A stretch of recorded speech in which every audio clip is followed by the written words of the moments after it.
Gold, trusted gold buyers. మీరు తాకట్టు పెట్టిన బంగారాన్ని విడిపించి ఈ రోజు ఉన్న మార్కెట్ ధరకు కొనబడను. మీరు సినిమా తీస్తున్నారు, మీకు అందుబాటులో ఉన్న లేదా ఆ కథ డిమాండ్ చేసిన నటులను పెట్టుకున్నారు. బట్ ఇప్పుడు మేము ట్రైలర్ చూసాము, టీజర్ చూసాము, వాటిల్లో ఒక హైపరాది కానీ ఒక గెటప్ సీన్ కానీ ఇలాంటి వాళ్ళు ఉంటే ఇంకాస్త సినిమాకి ఇంకాస్త ప్రమోషన్ కానీ ఇంకాస్త రీచ్ కానీ వచ్చే అవకాశం ఉంటుంది. బట్ మీరు ఈ ప్రశ్నకి ఏం సమాధానం చెప్పారంటే అలాంటి క్యారెక్టర్స్ లేవు, అందుకని నేను పెట్టలేదు అని చెప్పారు. క్యారెక్టర్స్ చిన్న క్యారెక్టర్స్ ఉన్నాయి అన్న. ఇంకో సీరియస్ డౌట్ వచ్చేసి, ఇంత కష్టపడి సినిమాని చేస్తున్నప్పుడు వాళ్ళిద్దరూ ఒక 2 సీన్లోనో ఒక సీన్లో కనిపించే ఒక చిన్న ట్రాక్ పెట్టుకోవడానికి మీలాంటి రైటర్కి పెద్ద కష్టమేం కాకపోవచ్చు. మీరు ఆ పని చేయలేదు. అండ్ ఇంకో క్వశ్చన్, కంటిన్యూటీ క్వశ్చన్, సినిమా ఇంకో 3 రోజుల్లో స్ట్రీమింగ్ కాబోతుంది. అసలు ఈరోజు తీసేస్తే ఇంక 2 రోజులే, ఒక్కరోజు గట్టిగా మాట్లాడారు. మీరు అప్పుడు మాట్లాడేటప్పుడు ఏం చెప్పారంటే శ్రీనితో కానీ ఆదితో కానీ ప్రమోషనల్ వీడియోస్ చేస్తాను అని చెప్పారు. ఇప్పటికీ రాలేదు. ఉంది యాక్చువల్గా ప్లాన్ 6th ఉంది. సో ఆది జర్మనీ వెళ్ళాడు. ఓకే, నిన్న వచ్చినట్టున్నాడు. But he is in Germany already. మేము ప్లాన్ చేసుకున్నాము అన్న, నేను జర్మనీ నుంచి రాగానే ఫస్ట్ ఇమీడియట్గా అదే చేద్దామన్నా అన్నాడు. నిన్న కూడా మాట్లాడాను, 6th రోజు చేద్దామని ఫిక్స్ అయ్యాము. రాస్తారు నేను ఆది కలిసి చేయబోతున్నాం అది. సో అది ఉంది, ప్లాన్లో ఉంది. అండ్ ఆది ఎప్పుడు కూడా నేను అడిగినప్పుడు నో చెప్పలేదు. అలాగని చెప్పేసి మనం అది అడ్వాంటేజ్గా తీసుకోకూడదు అనేది నా ఒపీనియన్. ఆ గౌరవం ఉందా? అది 100% ఉంది. నాకు ఇంకొక విషయం చెప్తా, ఒక పేర్లు చెప్పను. ఒక పెద్ద ప్రొడక్షన్ హౌస్లో నాది ఒక పెద్ద సబ్జెక్టు ఓకే అయింది. ఓకే, కానీ అందులో కొంతమంది మారిపోయారు స్టాఫ్. ఒక హిందీలో ఒక పెద్ద హీరో సైడ్ నుంచి మనకు అప్రూవల్ కూడా వచ్చే ఛాన్సెస్ ఉన్నాయి. అది ఓకే కావాలంటే నాకు ఇక్కడ ఈ ప్రొడక్షన్ హౌస్ నుంచి సపోర్ట్ కావాలి. నేను అక్కడ నుంచి వెళ్ళిపోయిన పర్సన్ అడిగా, సార్ ఎలా సార్ మరి ఇప్పుడు అంత పెద్ద హీరో మనకు ఓకే చెప్పేలా ఉన్నారు, ప్రొడక్షన్ హౌస్ ఇది ఉంటే బాగుంటుంది కదా అంటే, ఇప్పుడు అంతా మారిపోయింది కదమ్మా, ఒక పని చెయ్యి, ఆదికి బాగా పరిచయం వాళ్ళు, ఓకే నువ్వు ఆదితో ఒక మాట చెప్పిస్తే అవుద్ది అని అన్నా. ఇప్పుడు నేను ఆదిని అడగడం వల్ల ఆది వెళ్ళి మాట్లాడొచ్చు, కానీ నాకు ఇబ్బంది పెట్టినట్టు పీపుల్ సార్.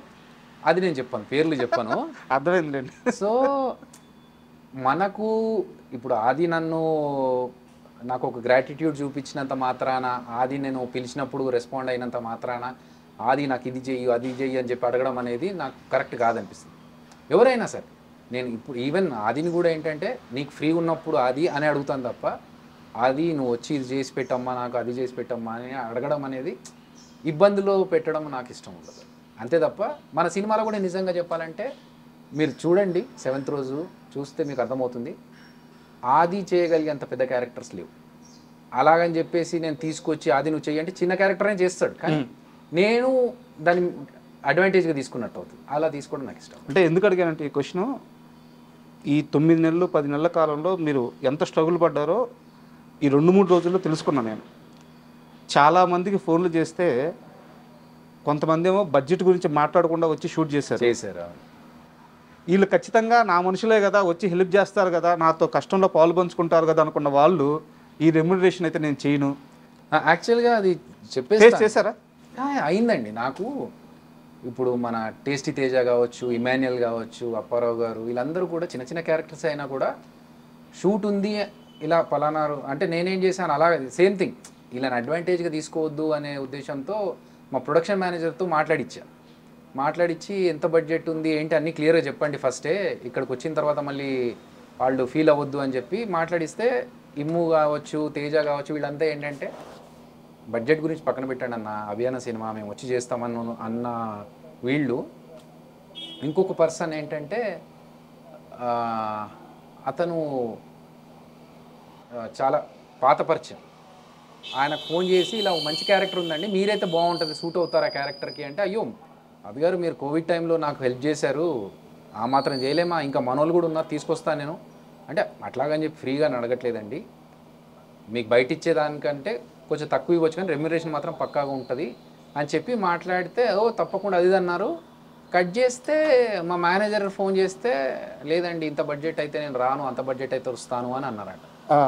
నాకు నమ్మబుద్ధి కాలేదు. అరే ఉండదే అలా, ఆయన మొన్న నాతో మాట్లాడినప్పుడు ఇవన్నీ కాదే, నేను ఇంకో కొంతమందిని తీసుకొస్తాను మన కోసం హెల్ప్ చేసే వాళ్ళని సపోర్ట్ చేసే వాళ్ళని అన్నారని చెప్పి మా డైరెక్షన్ డిపార్ట్మెంట్ పర్సన్కి మా ఫ్రెండ్కి చెప్పి ఒకసారి కనుక్కో, ఎందుకంటే మధ్య మధ్యలో వీళ్ళు ఏమన్నా మిడిల్ మ్యాన్ వీళ్ళు మేనేజర్స్ కానీ వీళ్ళు ఏమన్నా కొంచెం వాళ్ళ పర్సన్స్ని పెట్టడానికి చేస్తూ ఉంటారు కదా, అలాంటిది ఏమైనా ఉందా, లేకపోతే మనం రాంగ్ విన్నామా, అతను రాంగ్ పర్సనా తెలుసుకో అంటే అతను ఫోన్ చేసి అన్న అదే అతను అదే అంటున్నాడు, బడ్జెట్ ఇంత అయితే తప్పరా అని అంటున్నాడా. అదేదో నేను అడిగినప్పుడు చెప్తే అయిపోయేది కదా, ఈ ముగ్గురు మాట్లాడాల్సిన అవసరం రాకుండా. కోపం రాలేదా? కోపం రాలేదు. అంటే మనం నమ్మిన వ్యక్తి ఇప్పుడు అన్ని మాటలు మాట్లాడకుండా సరే నేను చేయను అంటే అయిపోయేది. ఓకే అనుకున్నాను అంతే. ఓహో ఓకే ఇలా కూడా ఉంటారా మనుషులు. పేరు చెప్తారా? పేరు వద్దులేండి, ఎందుకు ఆయనకు ఎందుకు డ్యామేజ్ అవుతుంది. జబర్దస్త్ రిలేటెడ్ పర్సన్ కాదు, బయట పర్సన్. సో అంటే ఓకే, ఆయన రిక్వైర్మెంట్స్ ఏమున్నాయో మనకు తెలియదు. బట్ ఈ ముసుగులో గుద్దులాటలు ఎందుకు? ఫస్ట్ నేను చేసినప్పుడు అయ్యో మీరు నాకు అప్పుడు హెల్ప్ చేసి, నాకు నిజంగా గుర్తులేదు నేను ఎప్పుడు హెల్ప్ చేశాను అనే విషయం. మీరు అప్పుడు అలా చేశారు నాకు, నేను తప్పకుండా రుణం తీర్చుకుంటాను, అది ఇదన్న మాట్లాడాల్సిన అవసరం లేదు. డైరెక్ట్గా నాకు కుదరదు సార్, నేను షూటింగ్లో బిజీ ఉన్నా అంటే నాకు అయిపోతుండే. But okay. అయితే ఈ పీరియడ్లో మీకు మనుషుల చాలా అర్థమైపోయింది. ఓహో అంటే ఇప్పటివరకు యాక్టింగ్ చేస్తున్నప్పుడు కానీ జబర్దస్త్లో ఉన్నప్పుడు కానీ నా స్కూప్ అంతవరకే ఉండేది. జబర్దస్త్ రిలేటెడ్ పర్సన్స్తోనే నేను మాట్లాడడం, కలవడము, ప్లస్ నా పని నేను చేసుకొని వెళ్ళిపోవడము, మిగతా విషయాల్లో నేను పెద్దగా పట్టించుకునేవాని కాదు. ఎప్పుడైతే ఈ సినిమా విషయాల్లోకి వచ్చి 24 క్రాఫ్ట్స్తో నేను కొలాబరేట్ అయ్యి వర్క్ చేస్తున్నామో, డిఫరెంట్ పర్సన్స్ని కలుస్తున్నామో, కొంతమంది తత్వాలు ఏంటో తెలుస్తున్నాయి, కొంతమంది అంటే ఓకే ఇదే కరెక్ట్ ఏమో, అంటే మనం అందరూ మనవాళ్ళు మన కోసం అని చెప్పి మనం ఆలోచిస్తాం, కానీ బయట సమాజం అలాగే ఉంది, అలాగే చేయాలేమో అనేంతగా అర్థమవుతుంది అన్నట్టు సిచ్యువేషన్స్ చూస్తుంటే. బట్ అంటే అందరూ అలా ఉన్నారని మనం మారడం కరెక్ట్ కాదేమో. సరే మనం చేయగలిగేది ఒక వెబ్ సిరీస్ కోసం రాసుకున్న స్టోరీ 7 ఎపిసోడ్లో 8 ఎపిసోడ్లో ఎంతో ప్లాన్ చేసుకొని ఉంటారు, నిడివి చాలా ఎక్కువ.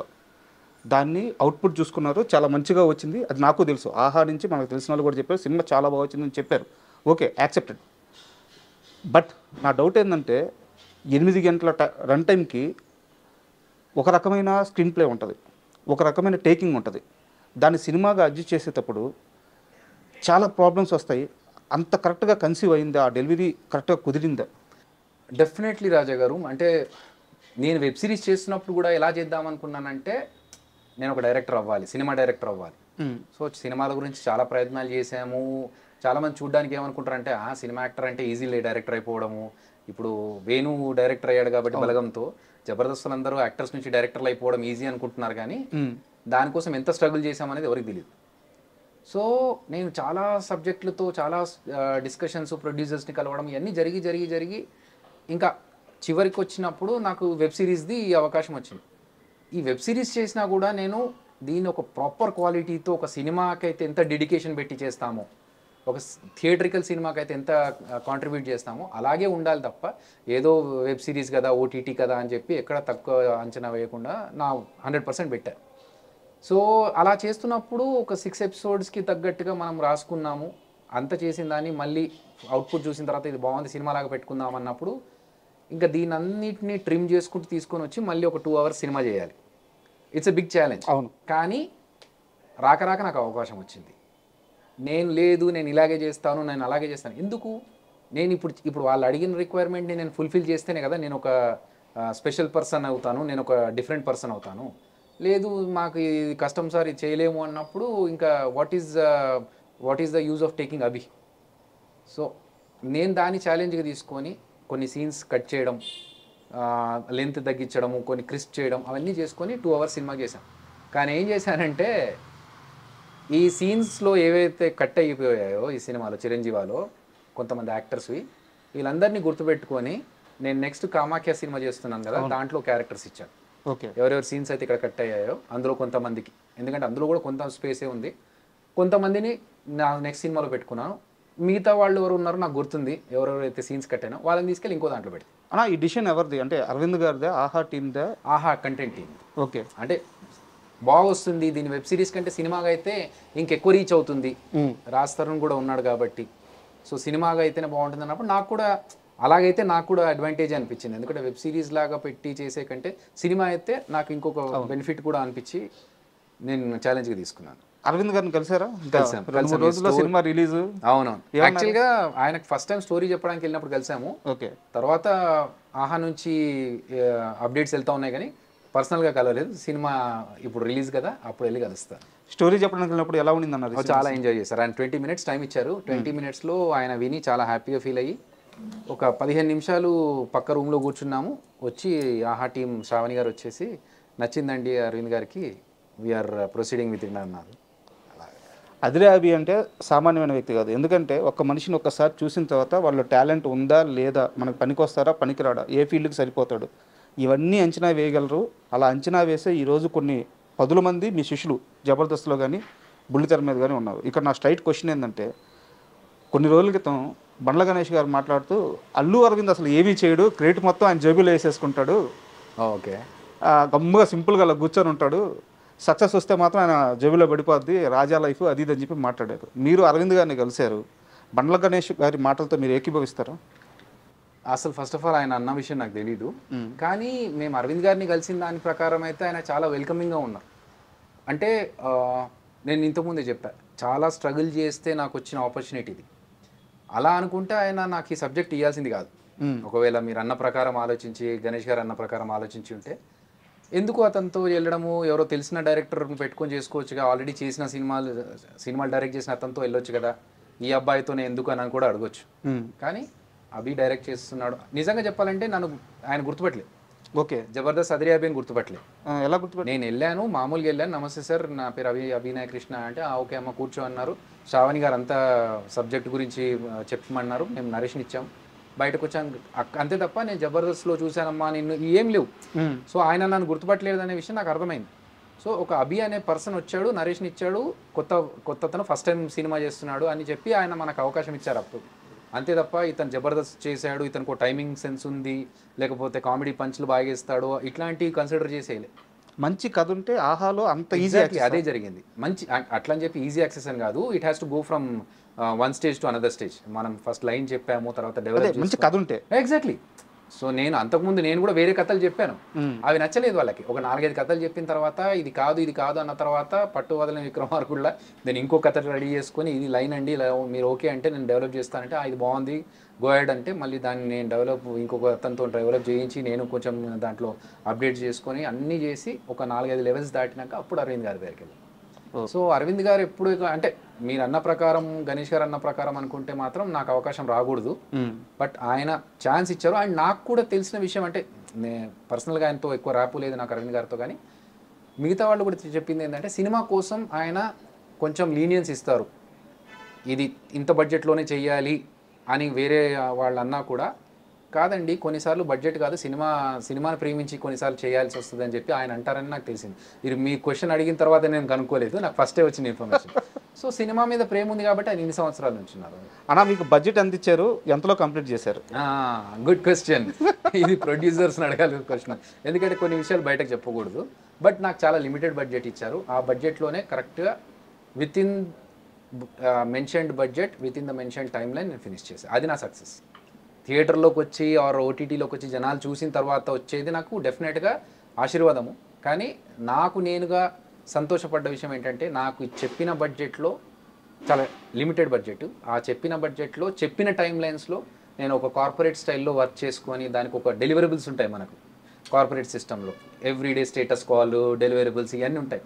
అది ఇక్కడ ఇంప్లిమెంట్ చేసుకొని మనకున్న బడ్జెట్లో మనకున్న నెంబర్ ఆఫ్ డేస్ ఎంత, ఎక్కడ ఈ షార్ట్ ఇక్కడ మిస్ అయితే మనం ఇంకొక దగ్గర ఎక్కడ పెట్టుకోవచ్చు అని అనుకున్న టైంలో ఫినిష్ చేసి ఇచ్చిన బడ్జెట్లో ఇచ్చిన బడ్జెట్లో చేసి